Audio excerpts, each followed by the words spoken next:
En 2008, je rejoins le groupe militaire de haute montagne. C'est le groupe d'élite de l'armée française en matière d'alpinisme. J'étais la seule femme au milieu d'une dizaine d'alpinistes. J'étais payée à m'entraîner, à grimper, à skier, à partir en expédition lointaine.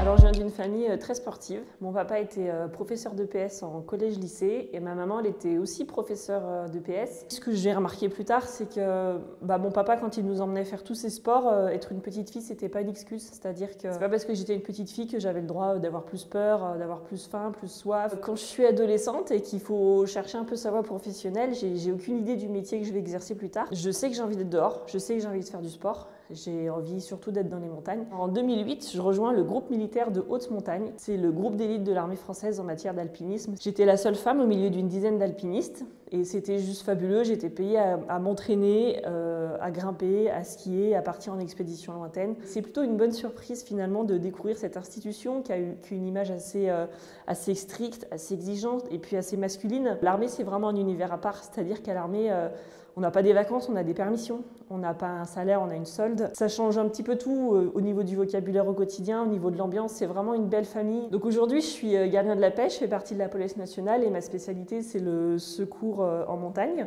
Donc je suis secouriste CRS montagne. De mon expérience au sein de la police nationale et plus particulièrement de la spécialité des secours en montagne, de la part de mes supérieurs et de mes collègues, j'ai vraiment vécu une réelle volonté d'égalité entre les hommes et les femmes. Aujourd'hui, il est clair que les femmes sont capables de remplir ces missions de secours en montagne et de la part de ma hiérarchie, il y a une réelle volonté d'aller les chercher, d'aller les recruter. Donc moi, je suis rentrée dans la spécialité en 2016. J'étais la première femme depuis la création du secours en montagne en 1957.